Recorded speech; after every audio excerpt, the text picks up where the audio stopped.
Y hoy vamos a mirar todas las partes involucradas en esta carta y cómo sus roles son importantes mientras viajamos juntos en el camino del perdón.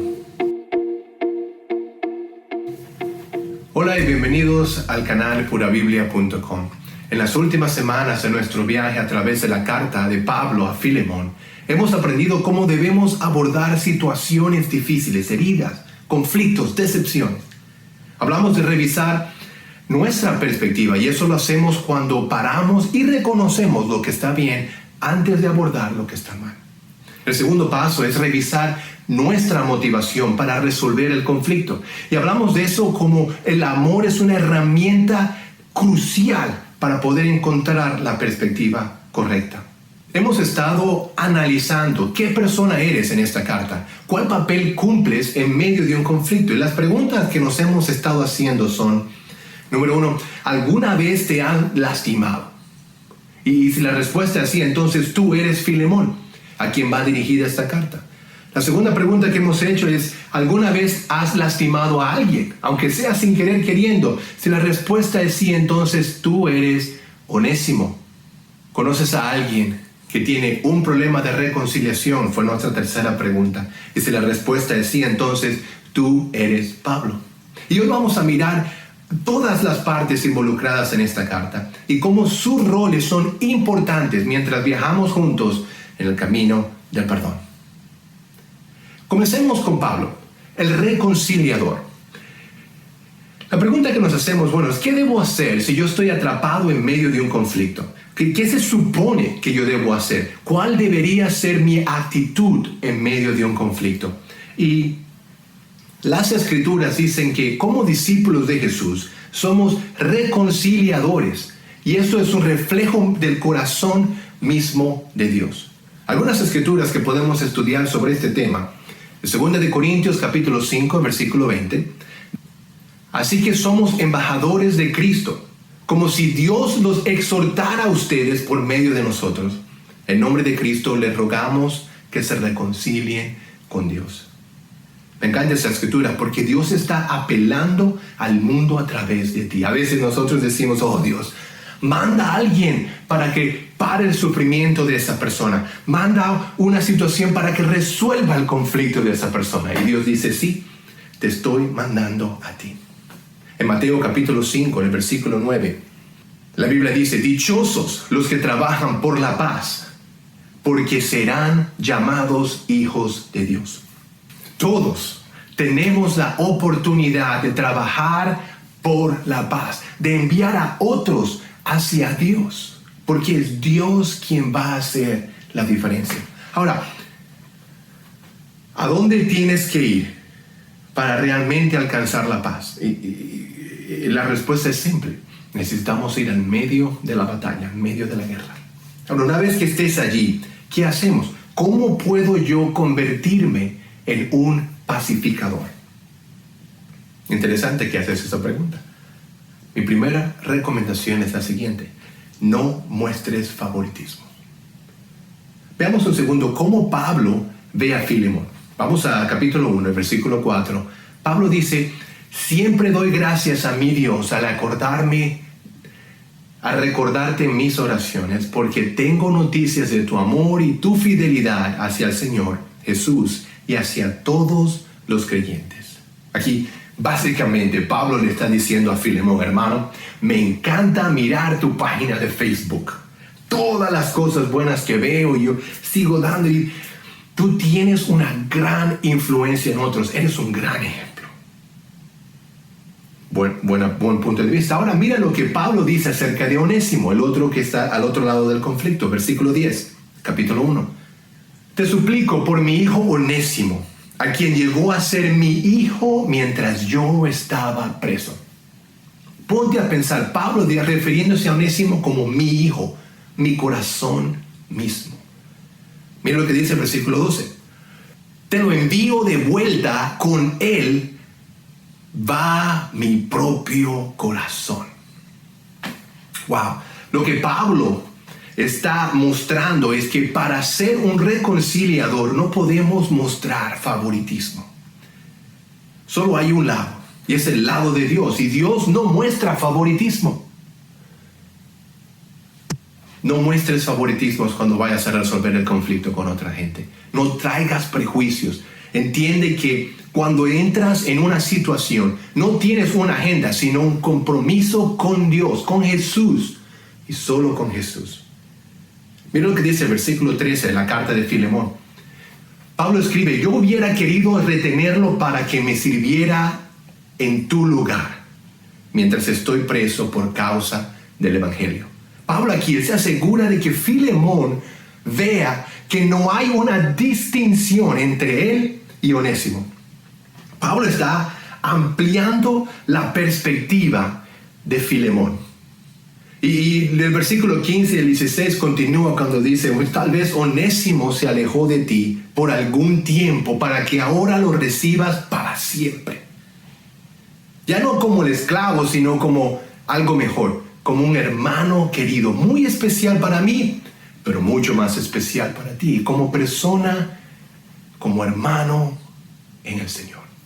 Pablo está diciendo: la situación por la que estás pasando, o por la que pasaste, esa situación que tú piensas que es tan difícil, ¿qué pasaría si Dios está obrando en esa misma situación para producir exactamente lo que realmente necesitas? Como el reconciliador, el objetivo es traer gloria a Dios, fijar nuestros ojos de nuevo en Jesús. Y Filemón quizás no podía superar la idea de que Onésimo, un esclavo, se fue. Claro, no sabemos los detalles, no sabemos exactamente qué hizo, pero no hay duda de que había vergüenza en Filemón, de que su esclavo se escapó. Quizás que van a pensar de él, de su liderazgo, de su prestigio, otros jefes, otros dueños de casa. Por otro lado, Onésimo tal vez no podía superar la vergüenza de tener que regresar. Y no solo la vergüenza de regresar y pedir perdón, pero el miedo de cómo va a reaccionar Filemón cuando me vea de vuelta. En el versículo 17 la carta continúa y dice: de modo que si me tienes por compañero, recíbelo como a mí mismo. Si te ha producido o te debe algo, cárgalo a mi cuenta. Yo, Pablo, lo escribo con mi puño y letra, te lo pagaré. Por no decirte que tú mismo me debes lo que eres. ¡Auch! Mira el papel que está asumiendo Pablo. El corazón del mensaje de Pablo, él no niega los errores de Onésimo, pero les da una nueva perspectiva. Dice: Pablo simplemente está reflejando a Jesús. Cuando Jesús estaba predicando y dice alguna vez: aquel de ustedes que esté libre de pecado, que tire la primera piedra. Es cambiar nuestra perspectiva cuando se trata de un conflicto. El trabajo de un reconciliador es recordar a todas las partes involucradas de que todos somos iguales ante Dios y todos compartimos la misma necesidad de la gracia. Ahora paremos ahí y continuemos. ¿Cuál fue el rol de Onésimo? ¿Qué pasa si eres alguien que falló, alguien que lastimó a alguien y no sabes cómo salir de eso? Okay. A menudo escucho: sé que Dios me perdona y sé que ellos me perdonarán, pero yo no puedo perdonarme a mí mismo. Y ese concepto de perdón a uno mismo no está en la Biblia, no es algo bíblico. Y el perdón a uno mismo a menudo es muy cerca al egocentrismo. Y el egocentrismo lo definimos como alguien donde sus propias opiniones o intereses son más importantes que las de los demás. Si perdonarse a sí mismo en realidad tiene sus raíces en el orgullo. Hay un libro, se llama Dioses Falsos, de Tim Keller. Él escribe, es buenísimo, él escribe: cuando la gente dice: sé que Dios me perdona, pero no puedo perdonarme a mí mismo, Quieren decir que le han fallado a un ídolo cuya aprobación es más importante a ellos que a Dios. Si tú eres Onésimo, ¿cómo sigues adelante? Y la respuesta es simple. Necesitamos poner un pero delante de Dios. En lugar de decir, yo sé que Dios me perdona, pero no puedo perdonarme a mí mismo. Intenta, yo sé que cometí un error, pero Dios es un Dios que perdona. Hay una diferencia. Como un tipo que es un criminal, que es un esclavo fugitivo, regresa a su amo. Y la única respuesta que encuentra es que él encontró una verdadera libertad en Jesús. Podemos leer los versículos 10 al 16, pero enfoquémonos en este. Te suplico por mi hijo Onésimo, quien llegó a ser mi hijo mientras yo estaba preso. El versículo 12 dice, te lo envío de vuelta y con él va mi propio corazón.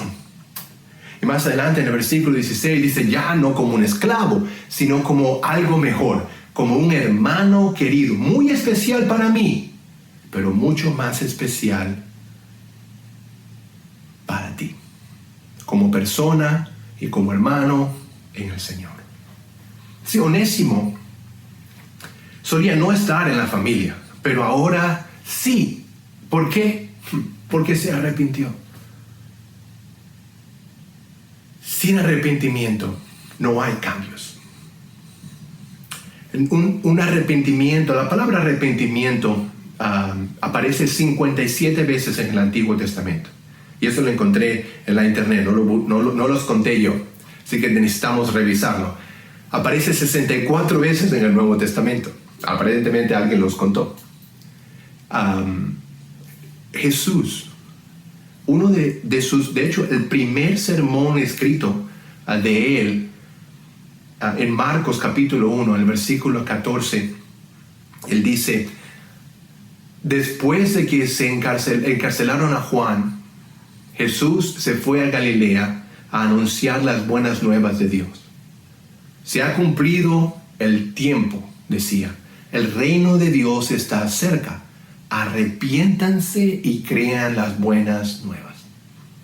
Si ves, un arrepentimiento bíblico significa dejar el pecado a un lado y volverse a Dios, volverse a Jesús. El arrepentimiento hoy en día lamentablemente se ha diluido. La gente dice, pues haz lo que puedas, no te preocupes. O se van por el extremo correcto, el extremo opuesto, con un bate. Arrepiéntate, pecador.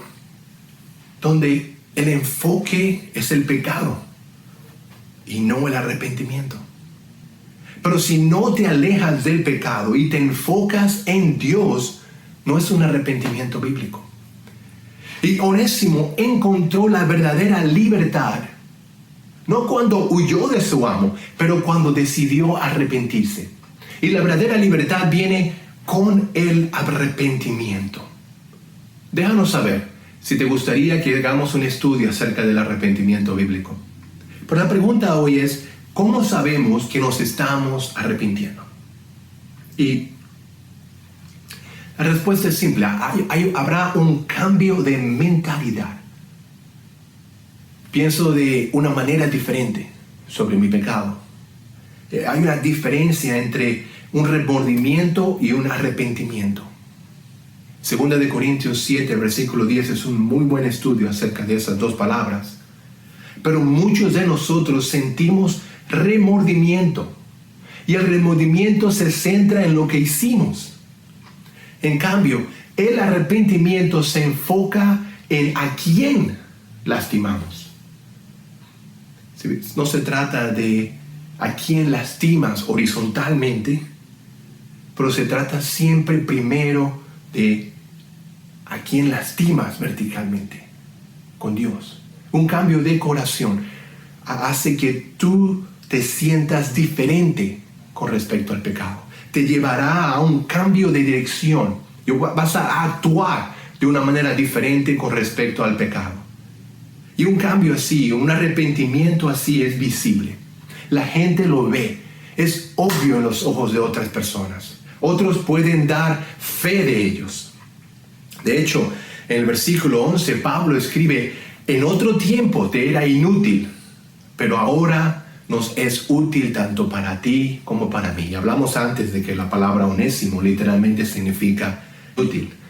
Ahí Pablo estaba jugando con las palabras aquí, pero hace obvio la diferencia entre un onésimo de antes y un onésimo de después.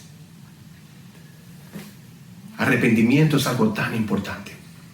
El arrepentimiento muchas veces comienza cuando pedimos perdón. Y es difícil para muchas personas simplemente pedir perdón. ¿Cuándo fue la última vez que miraste a alguien a los ojos y te disculpaste? Dijiste algo como: lo siento por tu llena el blanco, me equivoqué, por favor, perdóname. Hay algo tan poderoso detrás de estas palabras. Hay un riesgo porque quizás es posible que la persona no esté lista en otro lado para perdonarte. Pero hay un poder tan grande cuando tú paras, reconoces lo que has hecho, cambias tu manera de pensar y luego pides perdón. Hablemos un poco ahora acerca de los Filemones.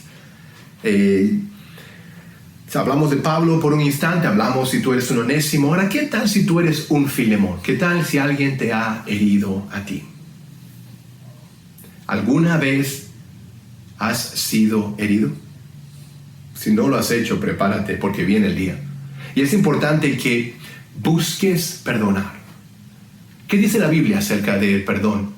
En 2 Corintios capítulo 2, versículo 10 dice: a quienes ustedes perdonen, yo también los perdono. De hecho, si había algo que perdonar, lo he perdonado por consideración a ustedes en presencia de Cristo, para que Satanás no se aproveche de nosotros, pues no ignoramos sus artimañas.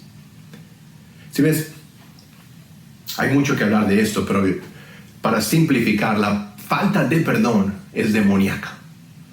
Satanás se aprovecha de nosotros. Pero las buenas noticias es que el Evangelio nos libera para poder así perdonar a otras personas. La semana pasada hablamos de lo que no es el perdón. Decíamos que el perdón no es olvidar la ofensa, pero es elegir no guardar rencor.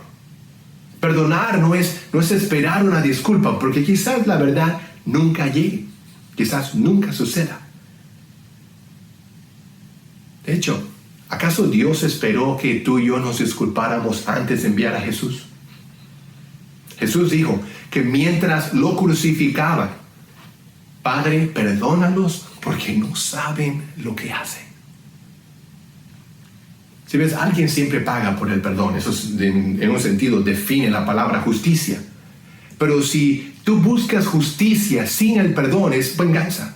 Y no fuimos creados, no fuimos hechos para hacer eso. Está fuera de nuestra descripción como seres humanos. El perdón es una cuestión de obediencia.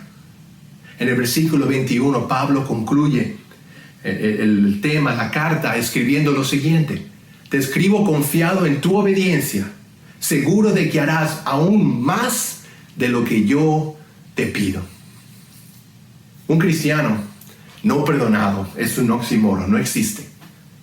Ahora, toma un minuto y piensa en lo que te han perdonado a ti. Esto es serio. Si tú vives una vida sin perdón, sin perdonar a otras personas, vives constantemente en desobediencia a la palabra de Dios. Por eso es tan importante, cuando abordemos el camino de perdón, que todos vamos a pasar algún momento, necesitamos reconocer lo que es correcto antes de abordar el problema. Necesitamos orar por nuestra motivación, que sea correcta. Y necesitamos entender que la verdadera resolución, la verdadera libertad, el verdadero perdón proviene de una relación con Jesús. todos caminaremos la ruta hacia el perdón. Algún día. Nadie se escapa de eso. Pero es mi oración que las herramientas que has encontrado en esta serie te ayuden a poner tus ojos en Cristo y ayuden a finalizar el camino del perdón y vivir una vida llena de gracia y paz. Gracias por acompañarnos en nuestra serie. Para mí ha sido muy refrescante y animante poder revisar las Escrituras, poder estudiarlas y prepararlas para esta serie. Ojalá haya sido de ayuda y de inspiración para ti. Avísanos a través de nuestro canal o nuestro website porabiblia.com y haznos saber qué pensaste, qué otros libros te gustaría estudiar, cómo podemos hacer este canal y esta página web de mejor ayuda para ti. No olvides suscribirte a nuestro canal y compartirlo con amigos. Gracias y nos vemos en la próxima clase.